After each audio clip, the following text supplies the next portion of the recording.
Blessed be. I'm Rekha Kurup, and I am continuing this journey that I began with you on the dark light wisdom rhythm. And if you watched, so this is the third video in the series. We began with the being doing rhythm and then preparation towards this rhythm, towards knowing the dark light rhythm and towards knowing nature. And we kind of paused um, the previous video around bringing this awareness around this singularity, this all permeating, all pervading, unifying factor. Yeah, that is space that holds everything. Yeah, and this infinite space, which we in the Indian spirituality we call it the Shiva consciousness, which is uh, everywhere, which is the witnessing aspect of this consciousness, yeah, um, that holds all of life in it. So this unifying spaciousness, and within this unifying spaciousness, like when you look at the sky, you see this huge expanse from Earth, yeah, and we know our Earth is merely a dot in this huge unifying galaxy of billions of galaxies, and all of these galaxies are moving at a fast pace together and individually. And so when you look at the sky, when you see light, you know there is life. It's not just us, right? There is life, there is light out there. There is light out there, and they might be light years from us, but yet there is light, there is life. So light is symbolic of life. And in our galaxy, that life is sun. Sun is the star, the center core. And that's why in many of the spiritual iconography of even in the Indian, whether it's Ayurveda, whether it's astrology, in all these different places, Shiva, the sun is this is represents the soul, life force, energy. Yeah, it is the life. We have life on earth. It's also because of sun and the light and all of the other elements that are present here. That is what creates this absolutely diverse plurality of life on earth.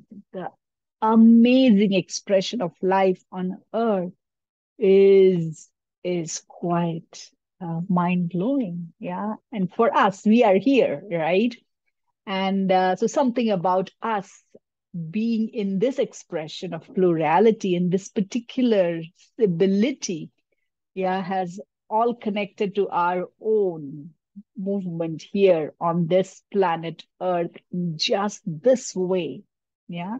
And that whole springing of life in this infinite, all pervading, permeating, empty spaciousness of this cosmic, whatever this is, yeah, is Shakti.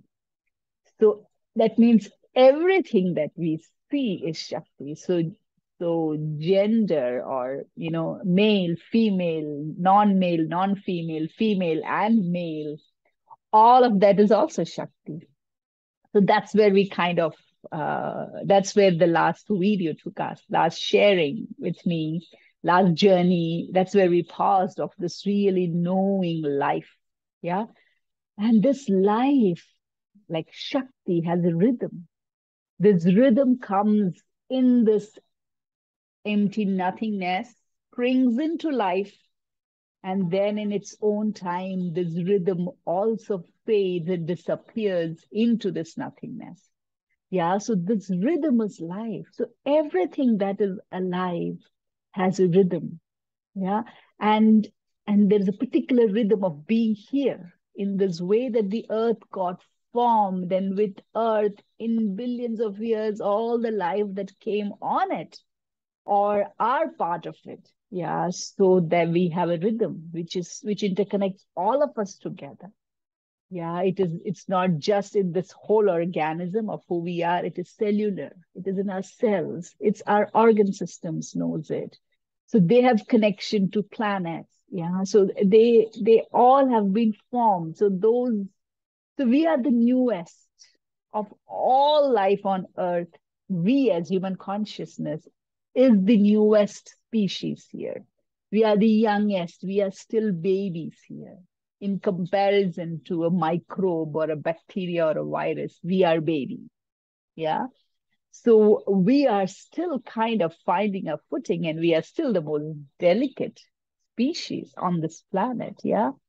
So, and so one way of is really coming back into this rhythm and knowing what is this rhythm and how do I move collectively as one organism and not just as a separate organism, but how do I move as an organism of Earth, that I am Earth, I am this universe, and how do we move together?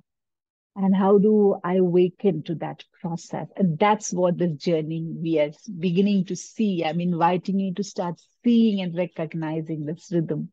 So let's go back to our journey together and continue this journey to its next um, depth. So I want to start with what we began kind of yesterday, the Shiva principles, the stillness, the here-ness, the nowness, the beingness. This is the truth of all of life. Yeah. Everything amounts to this and everything comes from this.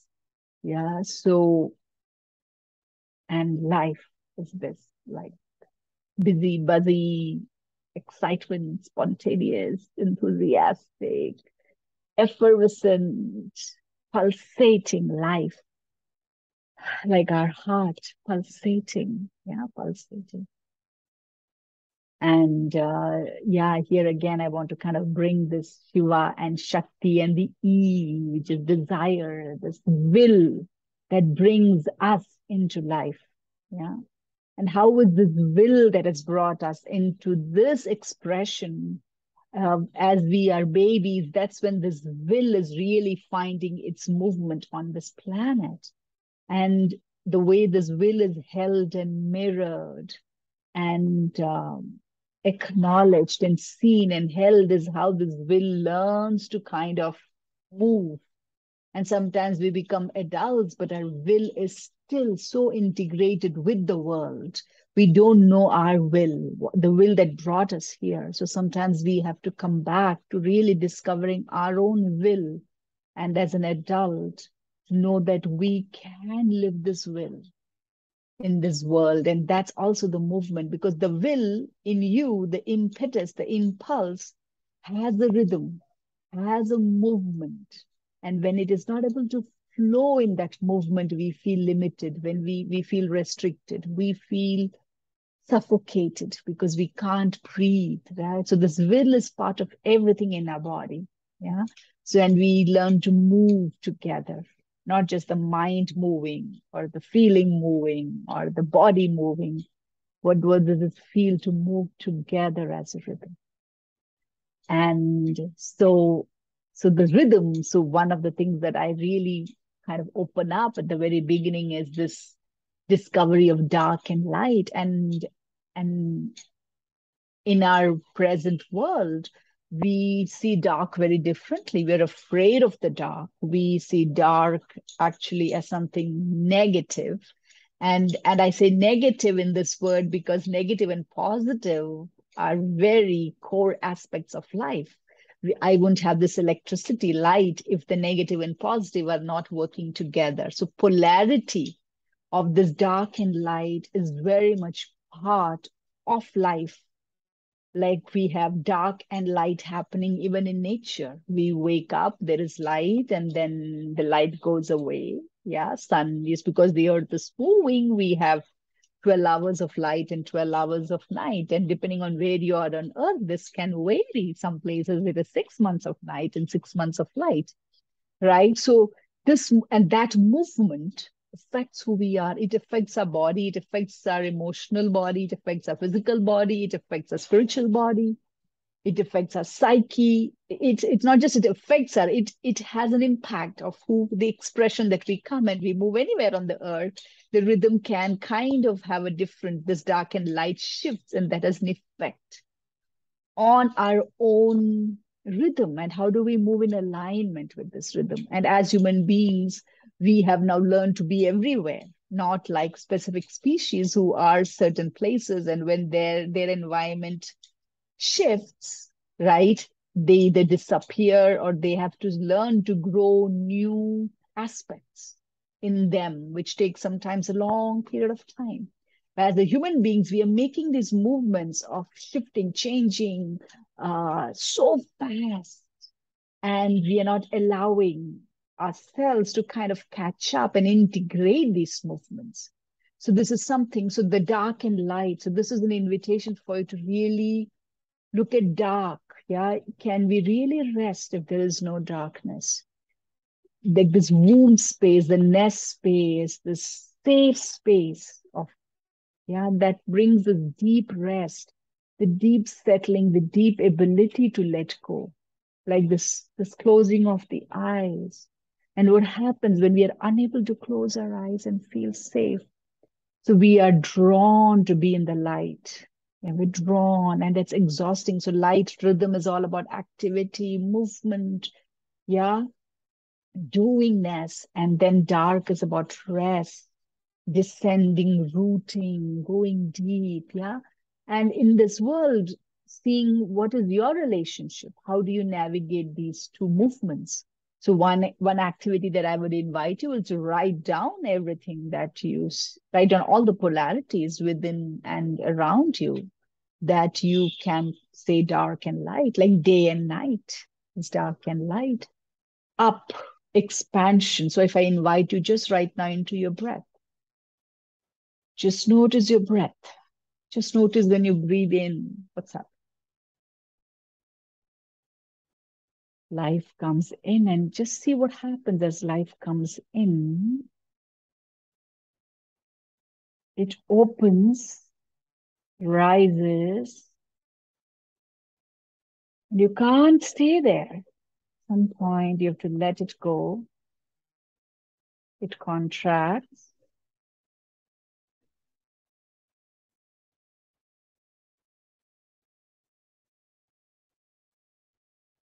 And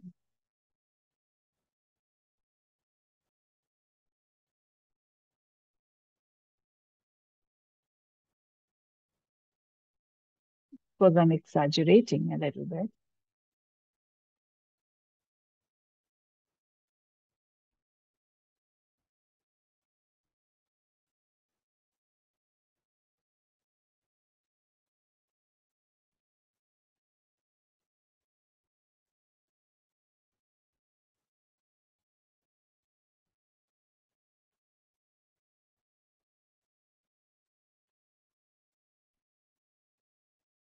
And this movement that I'm just showing you with exaggeration, yeah, of expansion, rising, opening, and then there is a closing, going in, deepening, contracting. Yeah, so this movement is happening. Imagine when this movement is a natural rhythm in your breath. When you're breathing in, imagine if you are tightening. If your learned response is to contract when the breath is coming in. And that means what? We limit life force from coming in. And this can happen. This can happen in our life. This is a learned response because of stress, because when life came in, it came with danger. So we learn to protect and to kind of contract ourselves. So then our own idea of dark and light is, so we are not, it's kind of skewed, right?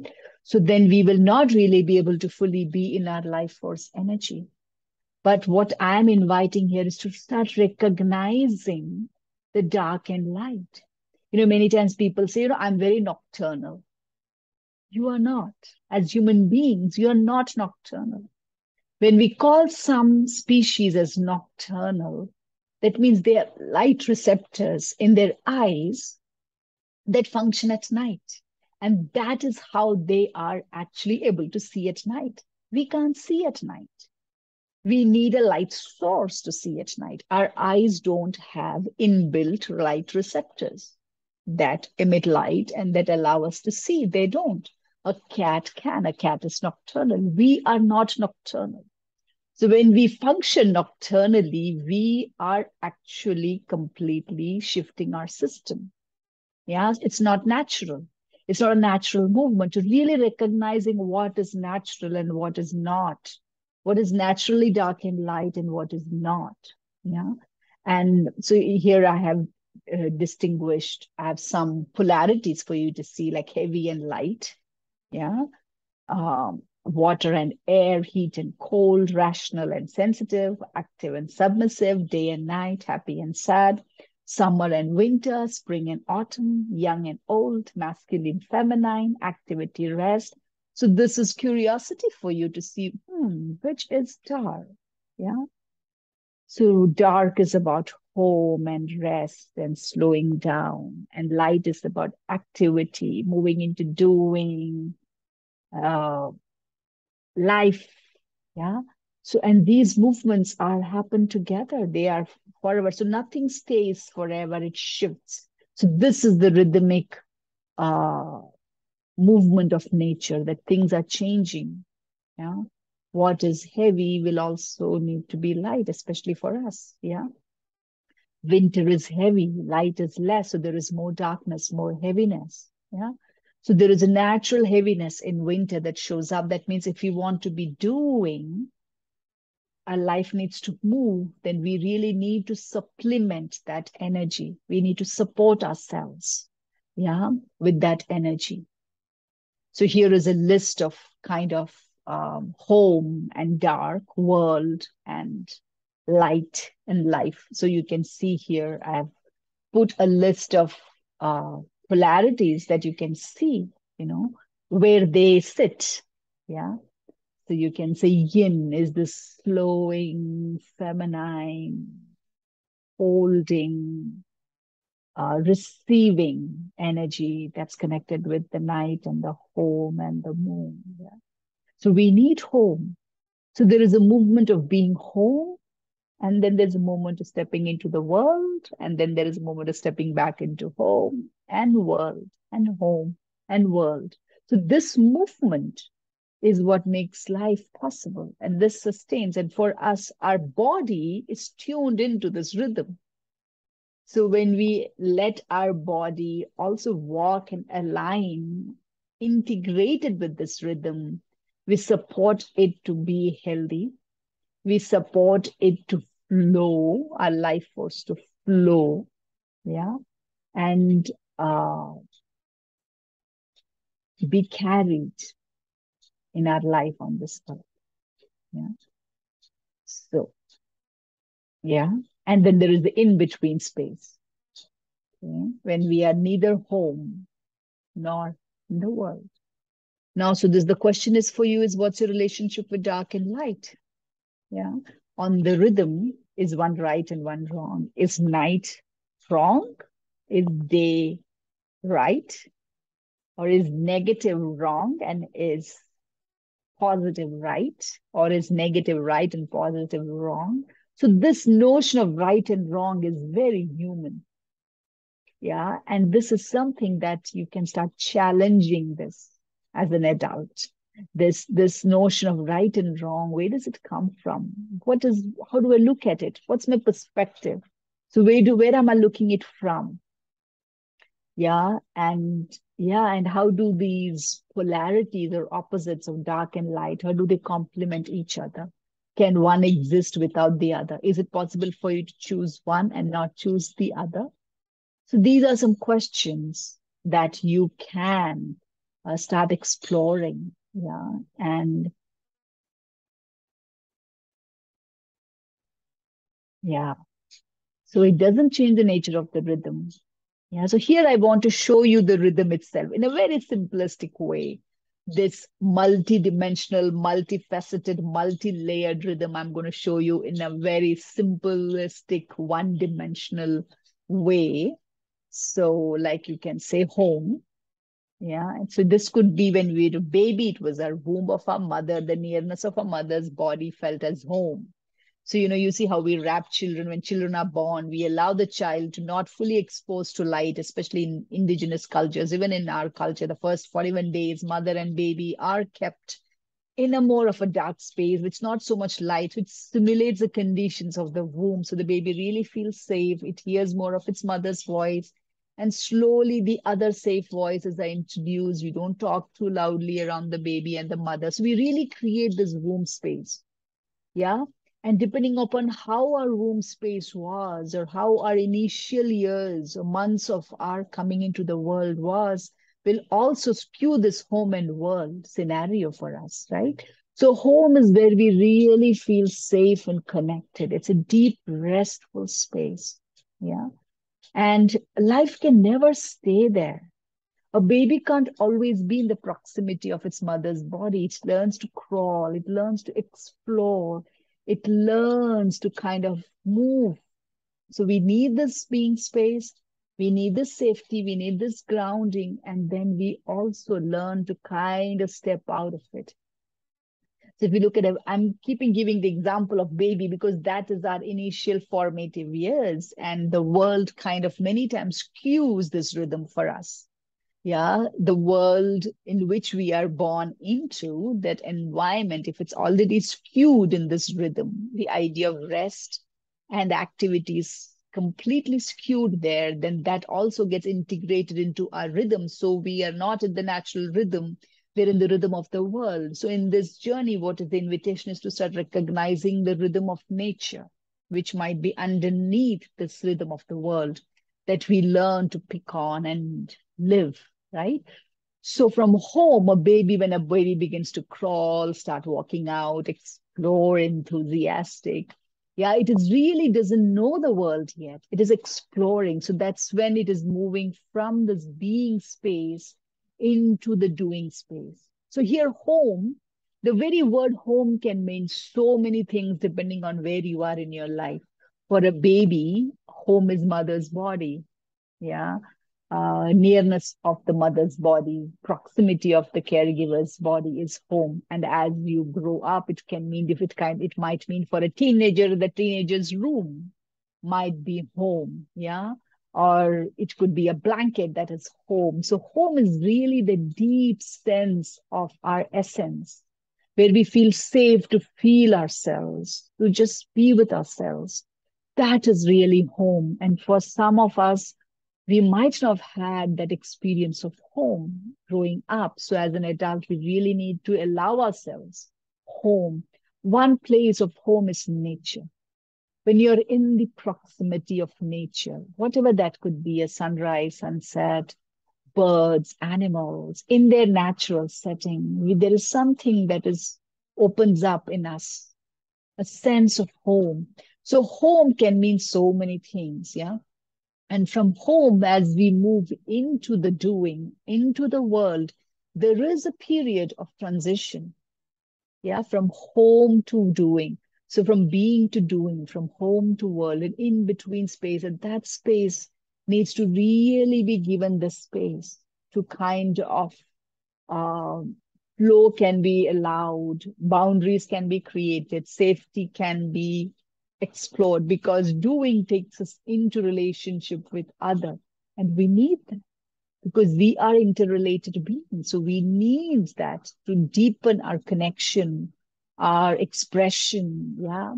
So we do move into the world, but before we fully are in the world, we also really need to learn this aspect of preparing to be in the world. So this being to doing is that space is to slowly picking up pace to be in this world.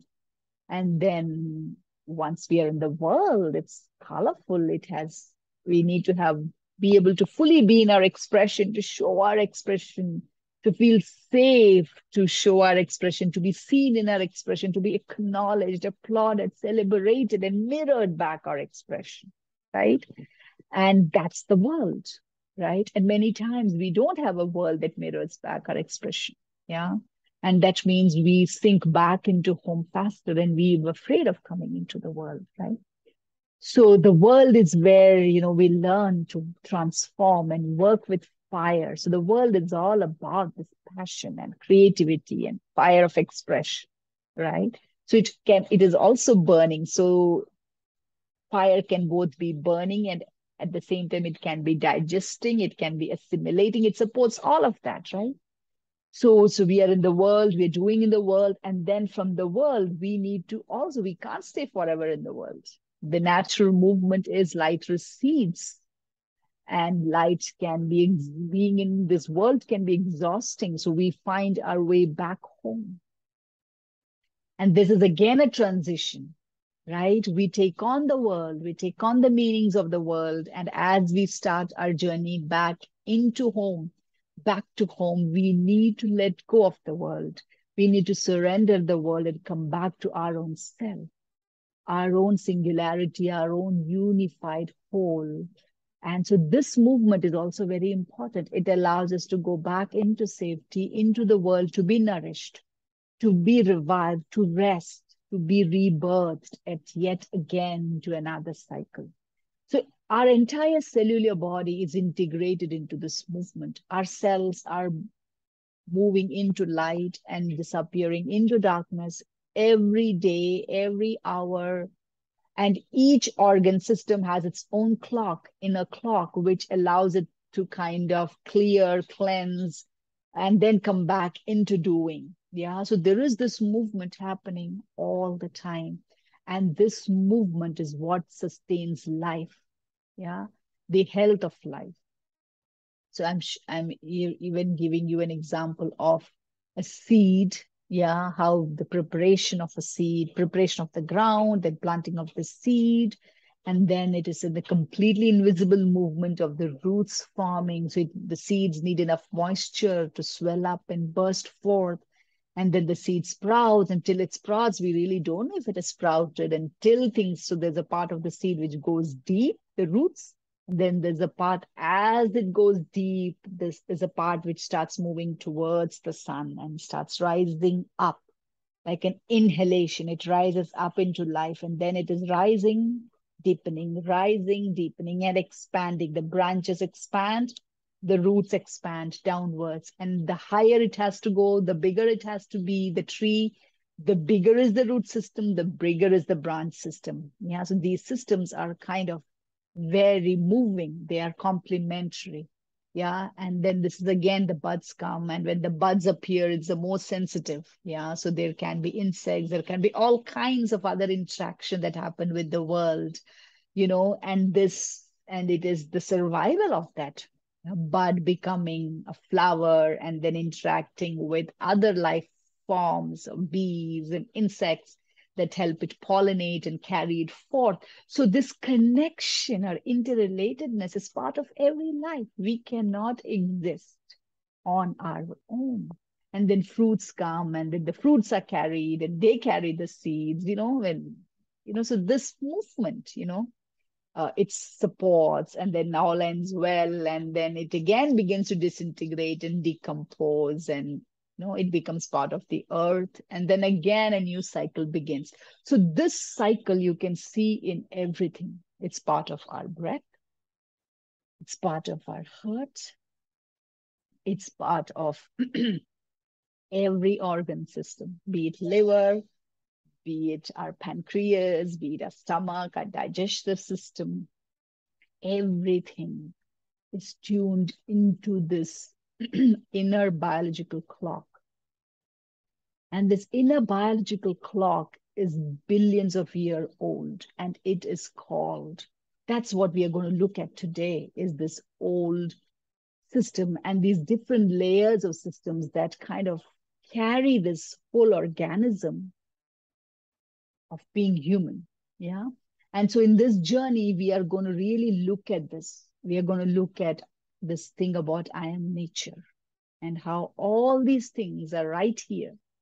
They are within me. And yes, every cell is made up of nature's rhythm. So the universe lives in our cells. So we are learning to really starting to become aware of this. Yeah. And to kind of rebirth remember, restore, renew our life force every day, with every season, with every moon cycle, with for women, it's with a blood cycle, with a life cycle, to keep aligning with this rhythm and so that we may fully participate in our life here in this body on earth. You know? And so I'm just we look at the human system, the blood system. This is what we keep going. And today we are going to begin with our circadian rhythm. Yeah. And I'm going to start with a little video here for you to see. So you can literally see this rhythm. Yeah. So let's start with this video.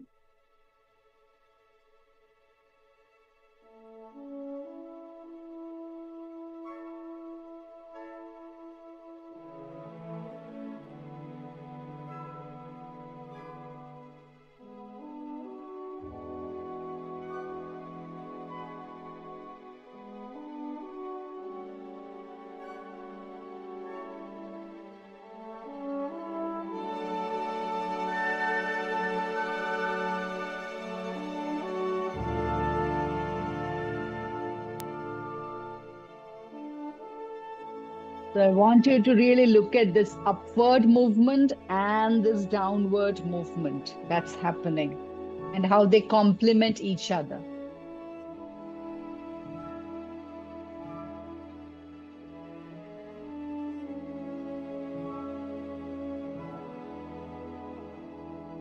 And look at where is dark and where is light.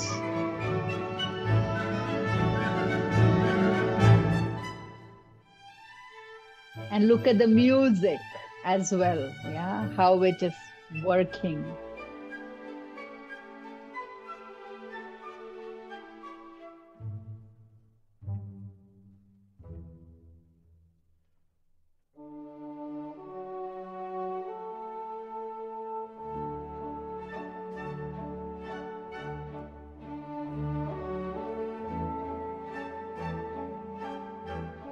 As this plant, as this bean is growing, look at the root cover system that's also happening underground.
And to know that the seed has not even completed all of its life yet. It is still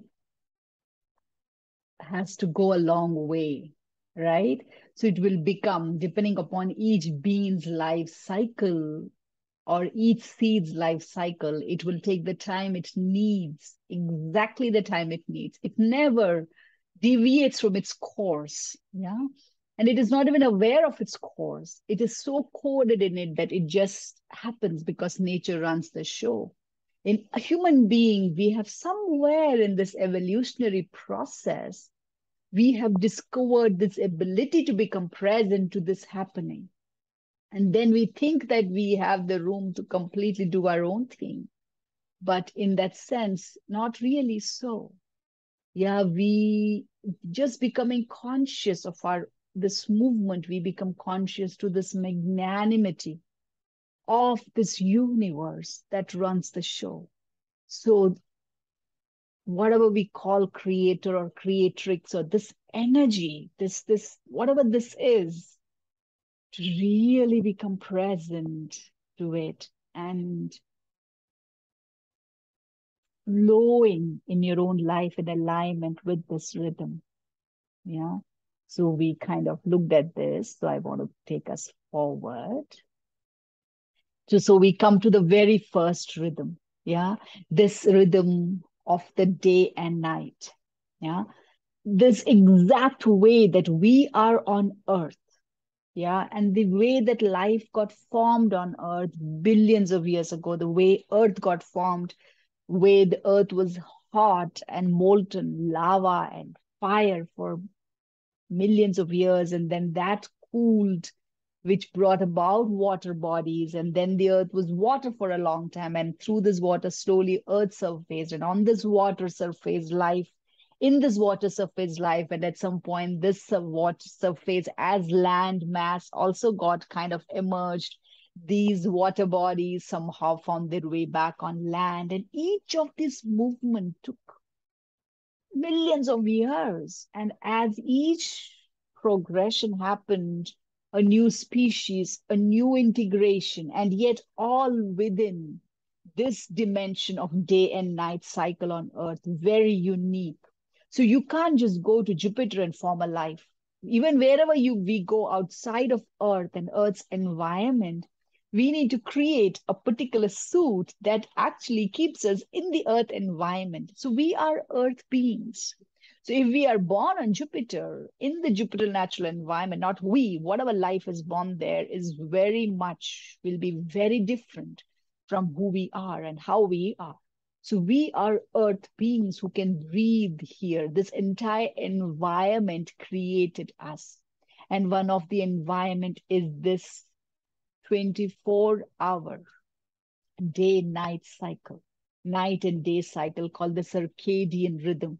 So what we know from the circadian rhythm is every cell at the very cellular biological level, hormonal level, organ system level, there is a pulsation which navigates with light and dark. So there are systems that function with this light and dark system.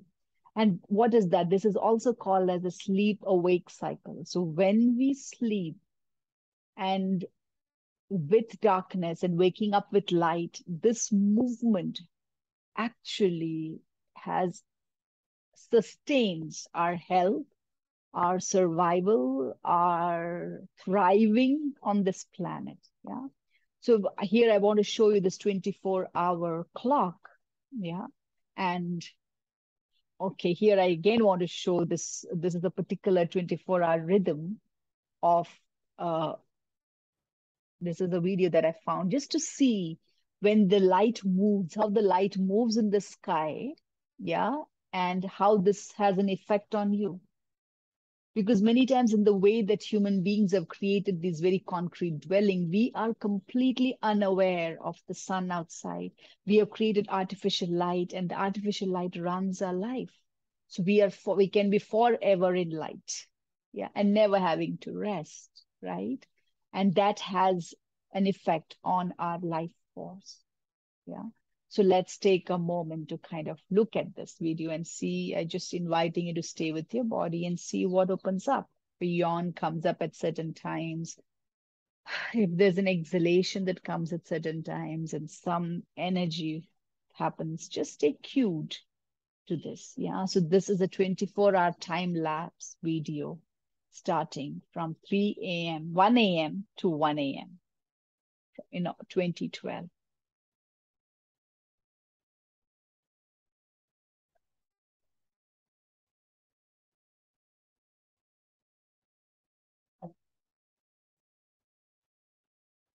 So really starting from the dark being space.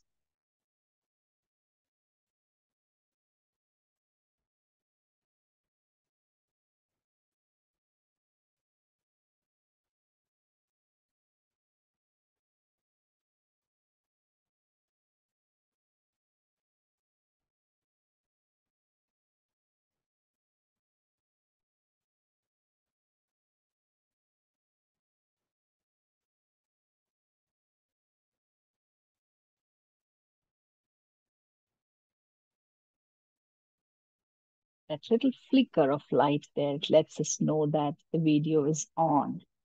And it's not just still video. So you can slowly now start seeing, yeah, morning and the movement of light. Just see how it was to kind of become present to that.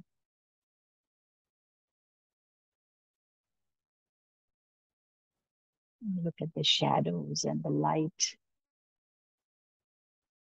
the sky, the clouds, and the sun.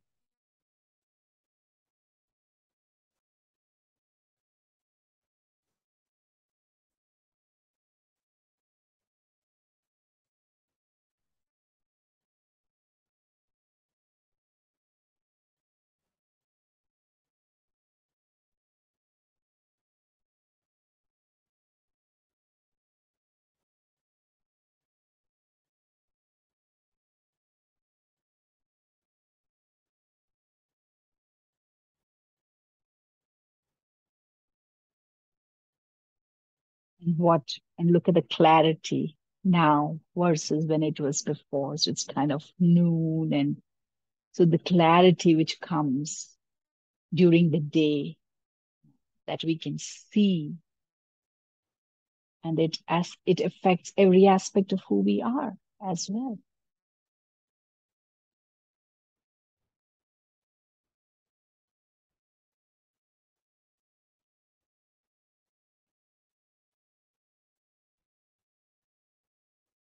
Just this play of light and dark, shadows that keep coming, yeah, with light. Though it's not dark, the shadows keep coming.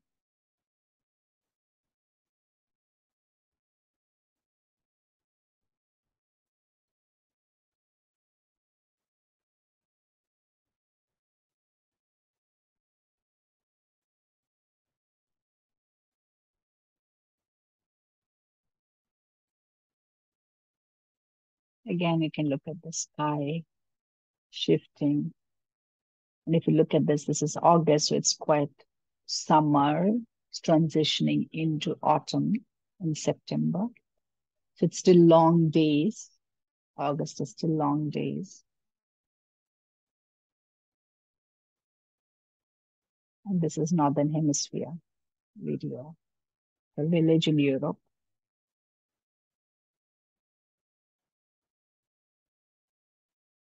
You can slowly now, very soon, you can start seeing the shadows come as light is receding, sun is going down, and you can see how the shadow is shifting, light is shifting, and darkness is descending. Just notice how it opens up in your own body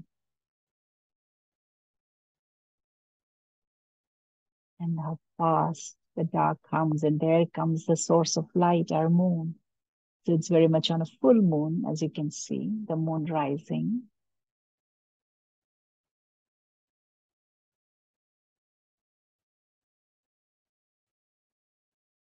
That moon through. So the earth is moving, yeah, and this is creating this dance. I want to just invite you to see what's present as you watch this.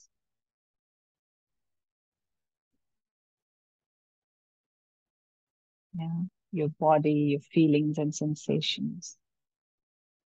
And this is a question for you. Do you really transition your life through this light and dark in a day? Are you aware of this dark? Do you notice different parts of your body or different aspects of your body emerging and showing that the hunger comes up at a certain time? The impulse to get up and do something comes at a certain time. So if you look at this 24-hour night and day clock, let me just show this to you back on the being and doing rhythm. Yeah, the being phase. We looked at this being to doing, growing, learning, moving out into the world. And the doing phase is about really blossoming in our potentiality, and doing to being.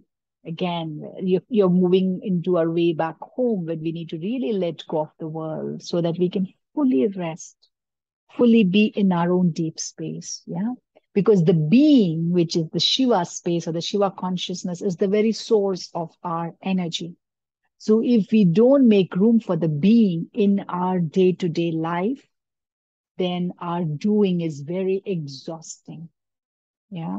So the doer, who is doing? Is the doing happening, or we are exerting into this doing, will determine our own life movement. Yeah. So let's look at this particular rhythm. Yeah. How does it show up in the 24-hour clock? So midnight is the peak of this being phase. Yeah. And then we have 3 a.m., where around when is when life transitions in a very unconscious way into the doings. So our dreams speak up. So there might be an inner doing that happens through dreams, rapid eye movement, dream space opens up. So there is an inner doing happening. Some clearing is happening in the psyche. Some old things are getting released. Some new visions are getting informed. Something happens here. Yeah. And then the dawn happens when light really kind of shows up in the horizon. Yeah. The earth is moving in a way that sun feels like is now coming into our side of the world. There is light.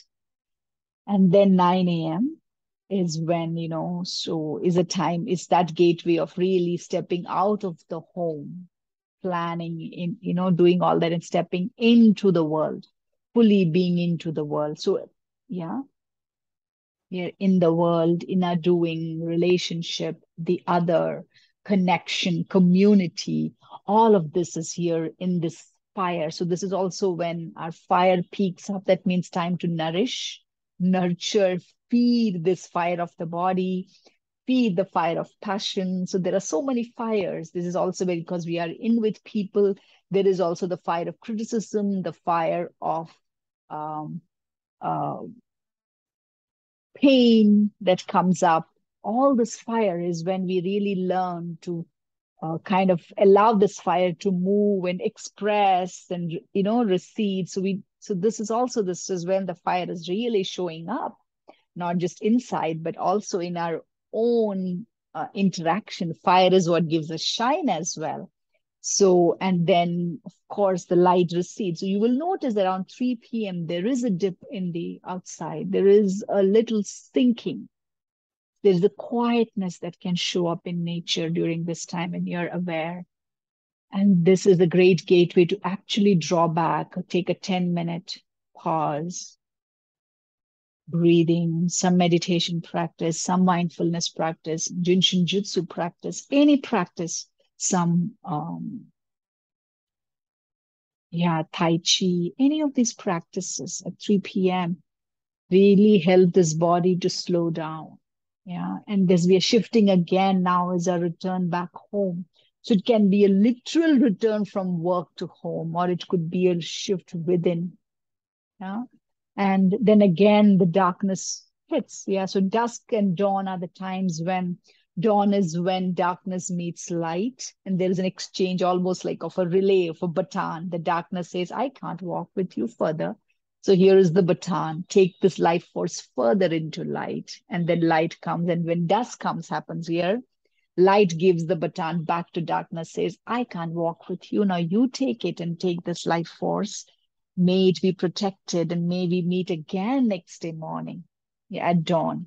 So this is this movement. So then we have the 9 p.m. Actually, our first yawn. If you are really in sync with nature's rhythm, the circadian clock is functioning in your system and your organs are functioning in this clock, then around 9 p.m. you will get your first yawn.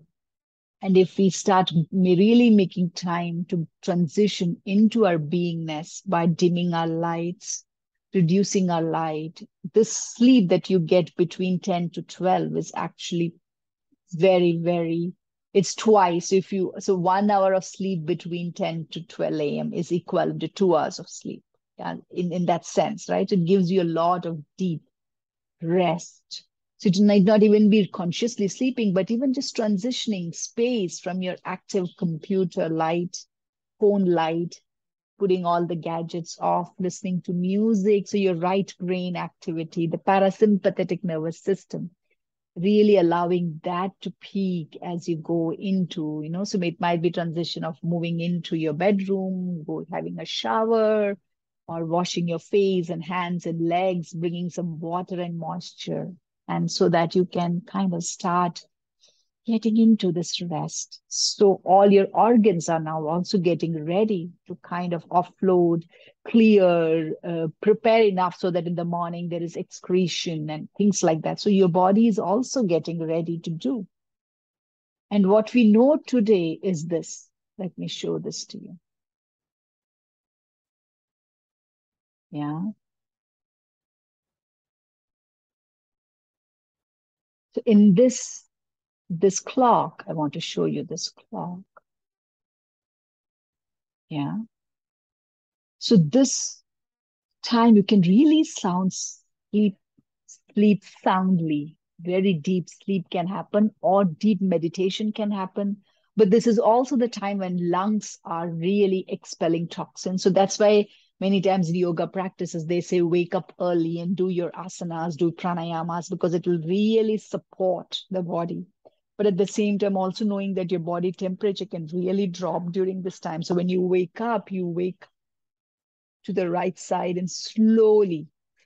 Yeah, because heart attacks can also come at this time. Sudden waking up and sudden jolty movements can also cause harm to life force. Yeah.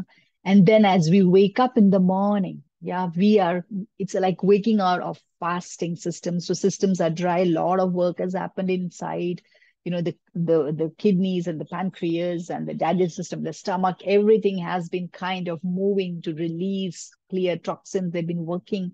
So always begin your morning with drinking water. So we kind of bring moisture back into our body. This is also a great time for colon time, so elimination time. So we support that. So drink warm water, support movement of release, and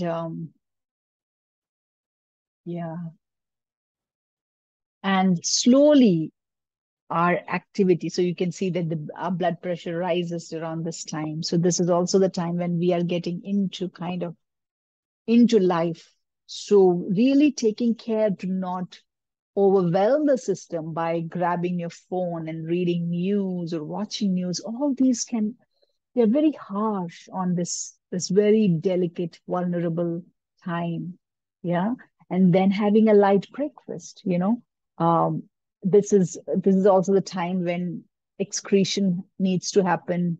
And around 7:30 a.m., when light is enough outside, the melatonin, which is known today as a magic hormone, which is very much connected to the health and longevity of all our organs, of our energy, of our youthfulness, that actually stops. When our retina detects enough light, a signal goes to the pituitary to stop releasing melatonin. And so 10 a.m., yeah, is when we are most alert naturally. So if at 10 a.m. you feel sleepy and you want to go for that cup of coffee, know that you are really not on your best healthy system. Yeah. So naturally, you don't need. So any coffee or tea or any of that kind of intake that you have can be really early in your system. And it can be very little to support you in this colon release. You don't really need it. Any warm fluid with some herbs can support you. But if you do, that's when you need to do it. And then as you move into kind of 10 a.m., you don't need, you're awake. There is a natural activity and alertness in the system that is naturally present because fire is rising. Yeah, so there is life already there. It's also the time of a spleen um, that's connected to immunity. So really, uh, all this kind of antibody generation and whatever that is, so this immune system is also kind of really getting active. It's then noon is the time of the heart and also the time of the belly. So we nourish ourselves, we heat. The sun is, depending on where you are on earth, as the sun reaches closely coming towards the top of our head, you will feel a peak in hunger. So you really need to feed based on the fire outside. Movement of the sun is directly connected to your digestive fire. So when the sun is active, you eat, then the digestive power of our body is strongest at that time. And eat things which come from nature. So they increase the naturalness and the organicness of your own life. Yeah. Eat fresh food, freshly prepared food that supports the freshness in the body as well. And this is also the time of connection. It's because it's a heart time. Heart is also a fire organ, breathing, digestion. So this is the time of meeting others. So we also need to really take care of who we meet, who we eat with, how we eat. All these things are become very, very important. And then after we are nourished and cared for and we've eaten and in connection, there's also an ability, once this fire is nourished, it is also able to protect and create and give back in this very beautiful way of problem solving, organizing in all these different ways. Yeah. And so at 2:30 p.m., it's said that the coordination, so with the coordination of the arms, our limbs, our brain, our senses, this coordination is really very optimal. So it's a great time for these kind of movements to be engaged with. Yeah.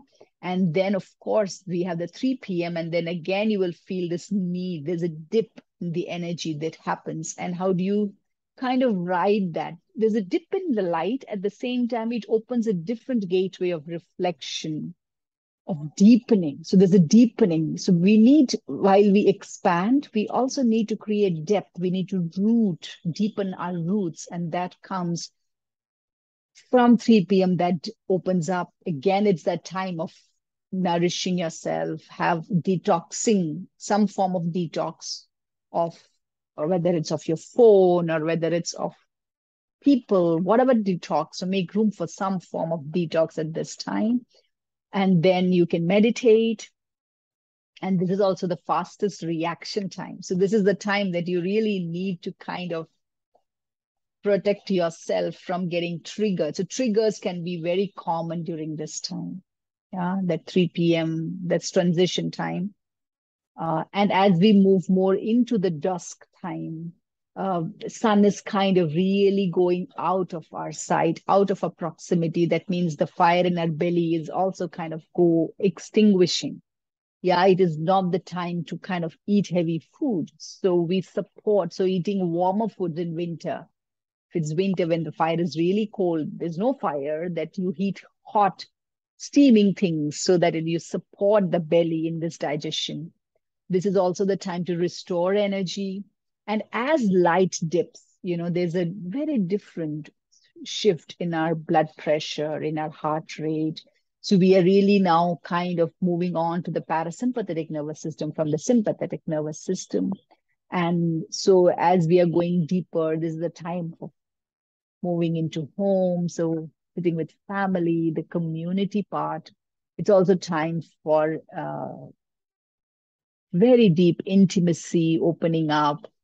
So this is also the best time for I'm just looking at the body temperature. Body becomes warm, so the circulation, all these kind of supports, so sex, socializing, flirting, this kind of movement, a different energy. And at 9 p.m. you will see that the melatonin release begins. So if we are on very active light, because eye is the organ for light, right? So sense organ for light. If our eye is very active, our melatonin secretion really does not get supported. So we draw our eyes from light and support our eyes to cool down. Yeah. You can have an eye pillow during this time, or even just listening to chanting or looking at something which is more natural. And you can play, you can look at loved ones, support children to sleep, go into bed. So there's a different movement that starts happening here.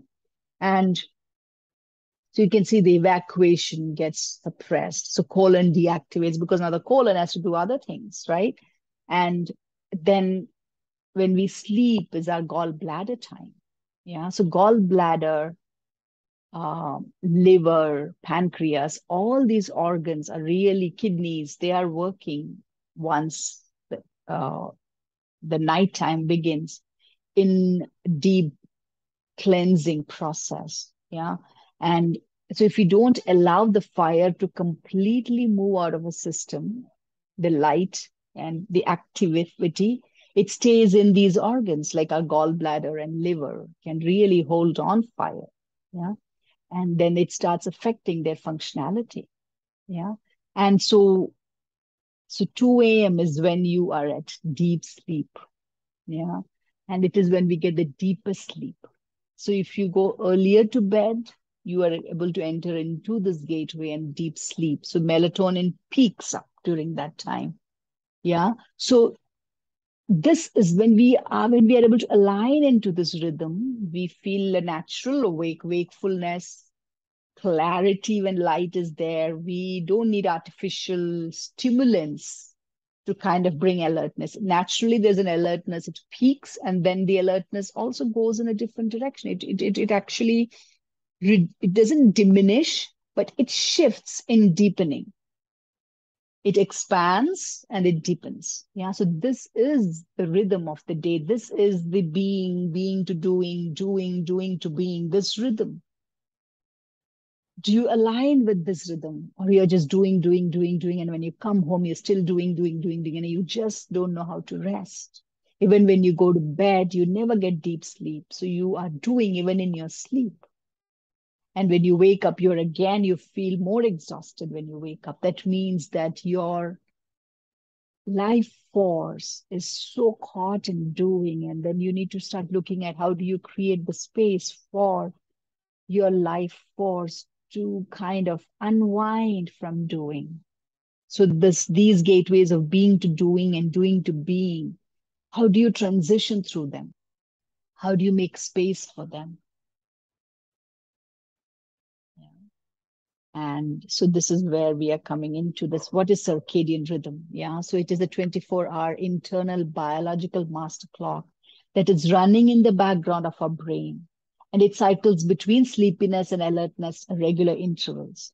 So this master clock is a group of more than 20,000 neurons that create this superchiasmatic nucleus that is called as the SSN, which is located in a part of the brain called as the hypothalamus, which is mainly our main cook. Yeah, it's the most important part of our brain. And it receives input from the eyes and it controls the circadian rhythm. So as light recedes, the hypothalamus comes to know that, oh, yes, we are shifting the rhythm. It's time to go to sleep. So it will make us feel kind of tired. So if we are feeling tired all the time, can you see what's happening here? That there's a complete dysfunction in this system, right? And so it's a pineal gland. So I just said pituitary. It's a pineal gland that sends the signal to release. Pineal glands is what releases melatonin. And when melatonin comes, our body naturally feels tired and it wants to go to sleep. Yeah. And so melatonin secretion begins at 9 p.m. and it stops at 8 p.m. And melatonin is deeply connected with everything: brainwave activity, hormonal production, menstruation, reproduction, all organ functions, cell regeneration. So our cells' ability to die and be reborn, new cells to be created, all these major functionality, melatonin production has a role to play. Yeah. So this is some ways, some tips and ways that you can actually make room for yourself. Yeah. So this morning time, like being to doing time, really be conscious about how you navigate this. Be slow, take slower steps. Yeah. And if you happen to wake up at 3 a.m., just stay there, breathe. And if sleep comes, sleep comes. If it does not, it's all right. Just be there instead of judging that time. And yeah,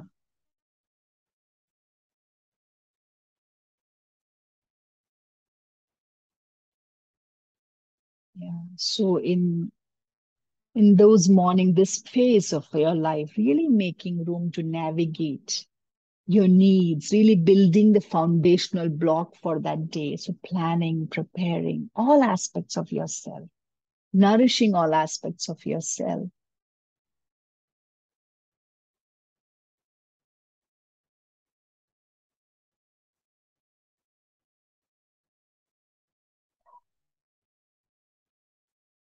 Yeah, soaking in morning sunlight, especially in spring, it really helps us to kind of have this life force energy be nourished. Yeah.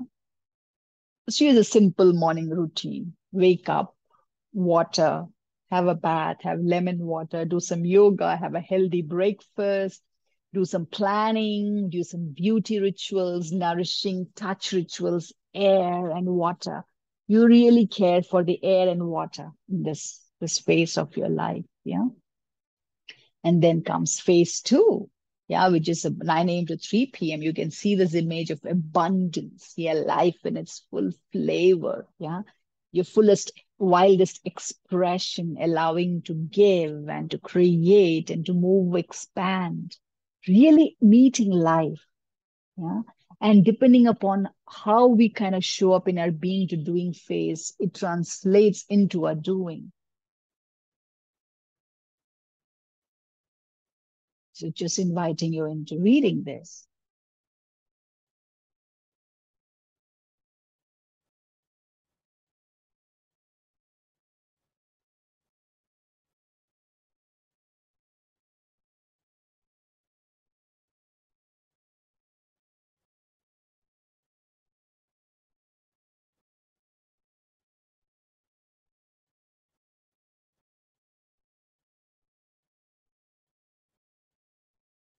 Yeah.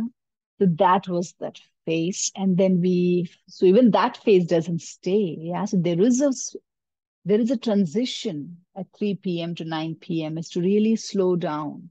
We're entering into dark. We are entering into death and disintegration of all that has now also needs to recede, cool down. Our body needs to cool down. And how do we support that? How do we support slowing down and to empty ourselves, to unburden ourselves? So, if during this 3 p.m. to 9, if you're moving, if you're doing too many things, if you're moving literally bodily, it will make it that much more difficult for you to go to sleep or find rest. So, this is the time that even driving around, kind of travel, limit that. I mean, sometimes they're unavoidable, but don't make it a daily movement, you know. And of course the way our school system is situated, the way children's activities after school are situated, parents as adults, we are running around during this time, and that is kind of makes it even more difficult for us to rest. So that means when we come back home, pause that we really need to have a routine, a very strong regimen between 6 to 9 p.m. that supports us to really slow down, come back, foot soaking, having a nice warm bath or something warm to drink. So, really calming that fire and calming the air, chanting. One of the things that I always was told is dawn and dusk. You know, we really honor that time by meditating, speaking less, keeping silence, um, because that is the most triggering time, especially dusk. So dusk time, chant, sing, really kind of allow the beingness to be informed.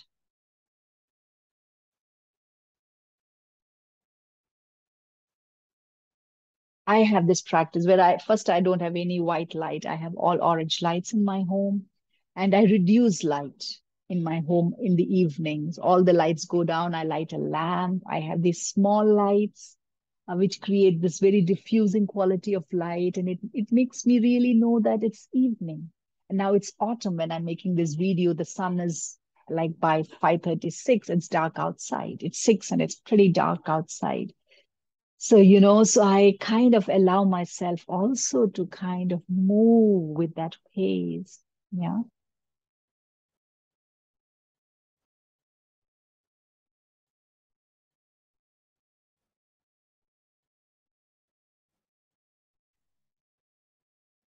And of course, this is the time to really rest. When we are hitting 9 p.m., you know, in this worldly cycle, I hear people beginning to eat at 9 p.m. or 10 p.m. And I wonder how our systems can get so exhausted because when they need to rest, they are working overtime. So it's not just we are working overtime. Our organ systems are also overloaded and working overtime. And of course, that's going to bring exhaustion. Uh, yeah. So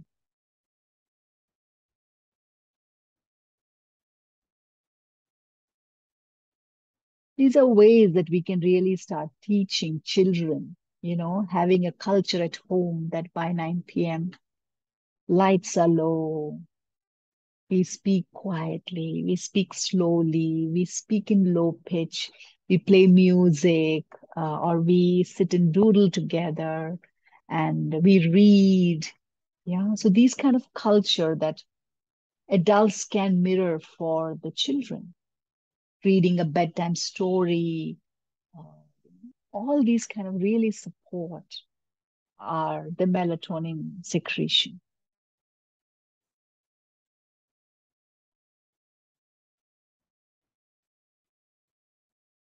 So at night, sleep is very similar to dying, is death. So our mind really needs to die for us to get deep rest.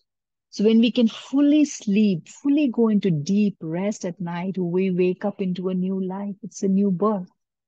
In India, the ancient seers would always say that sleep and death are very similar. If you really allow yourself this deep rest and really create, if you're able to really let go and sleep, your transition into death could also mirror that deep rest. Yeah.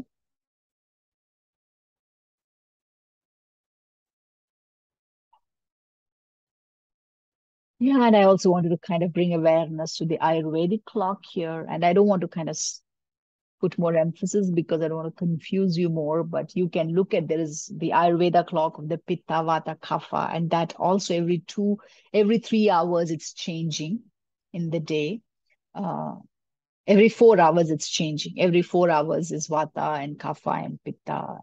So these three systems keep moving and they keep influencing. So this year you will see the night is below and day is on top. Yeah, peak. So it's the same thing, but it's more like a southern hemisphere kind of um, map. Yeah.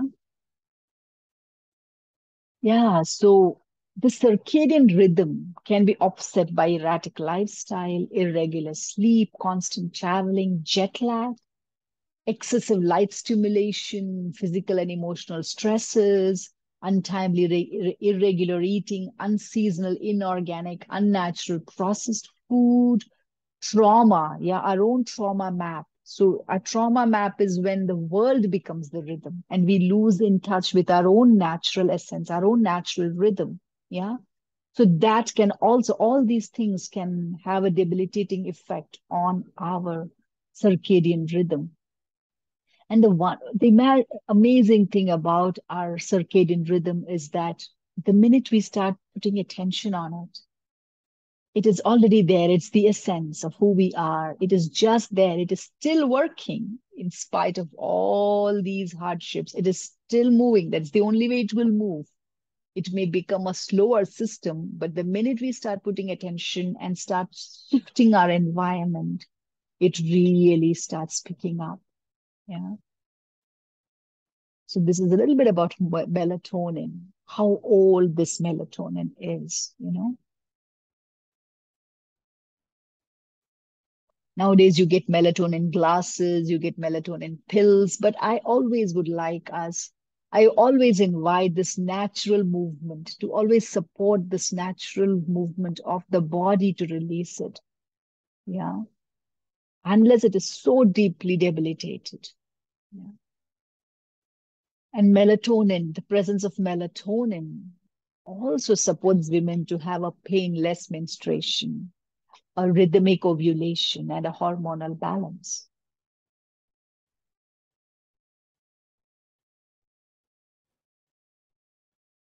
Yeah.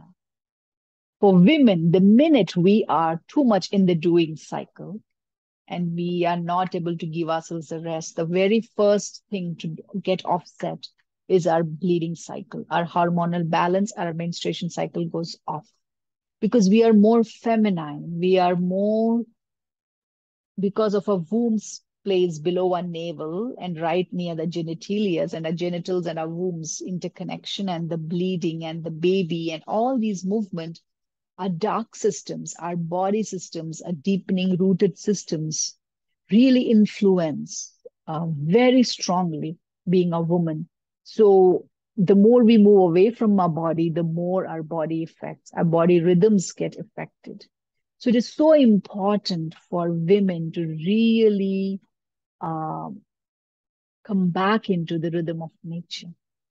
Because when she is off, that offsetting goes into life that is born of her. Yeah, and it spreads. So, how do we navigate the circadian rhythm? So, every day consciously making room for these time gateways and treading them very consciously. This is the first step. So we are now only looking at the day rhythm, right? So every day, and this will shift based on the season. These clocks will also shift. So how do you incorporate the season? That's what we look at tomorrow in the next video. And so this is where I want to kind of pause and come back and to kind of bring this awareness back into the body and here and consciously making room every day to come on this rhythm, to become present to this rhythm, and learn to move with this rhythm, with this circadian rhythm, and to start recognizing how this movement of light through the day has an effect on our bodily functions, our relationships, our connection. When is it feel safe and moving towards, and when we want to move this receding or moving away, effect on our mental, emotional body, our psyche, our intelligence, our intellect, our spirituality, as this very beingness. These are not the same all the time. So they are constantly shifting and changing. And how do you kind of support this and walk in alignment with these systems and not in opposition to this inner rhythm? Yeah. So I'm inviting you to really start to become present to this biological clock that is built into your system, which brings you up into life and then it brings you down. Yeah. Up, vertical, and then down and horizontal. Then up and vertical. So physically, this is happening every day. Even in our own intelligence, we go here, have these experiences that we need to gather them and bring them back down. And then, so there is always this movement and this movement. Yeah, and backwards and forward. So there is so much as human beings that we have to consciously become present to, because if we are not consciously present, unconsciously we are getting drawn through the world. Yeah, because the world can draw us. None of the species the world draws out that way. The world is not their compass. Their compass is within them, and nature runs the compass. But for human species, somewhere the world, we are at the beck and call of the world as children, and then the world becomes our compass. And this is an invitation to step away from the world and coming back to your own compass. And today we reached the first depth of this compass. In the movement of reclaiming this compass is to become aware of the day and night cycle. And one way that I do is on my phone, I do this practice of having alarms Yeah, like I want to show you these alarms that I have. Yeah, it's like I have, if you see here, I don't know if you can see it, maybe not. Uh, Even to see, sometimes we need to kind of reduce the light, and then you see, so you can see 6 a.m., 9 a.m., noon, 3 p.m. And I also have kind of a 9 p.m. Yeah, 9 p.m. alarm. And these alarms also are in different. So 6 a.m. has a dawn, birds chirping sound. 9 a.m. has a little bit more activity. Noon is like really the crescendo. Come on, time to eat and get into this gateway. And 3 p.m. is again this movement of exhalation, slowing down. 6 p.m. is like that. So I have created also this because I can be so caught in the world that I forget my way back home. So I am kind of supporting my own body to, in that moment, to realize that, whoa, there is me, and then there is the world. So come back. So every time this alarm goes anywhere, I become aware of, there is me. I'm here. I'm here. And the more I do it, the more aware I am now. Even without the alarm, I'm aware of time transitioning. I'm aware of the needs of my body. I'm aware of my own activation and my own slowing down. And when I can kind of invite that on my own. Yeah. So this is this journey of really coming back to our own from the world, unbecoming the world and becoming who we are here to be. And for that, we need to really find our inner compass, our inner rhythm. And this is the first step. And tomorrow we'll go to our next step, which is about the seasonal depth that brings, yeah, on this earth. So may you take your time with this wisdom and let it run through a few days to see how you tune into it. Yeah. And we will then meet again. The journey continues. Blessings.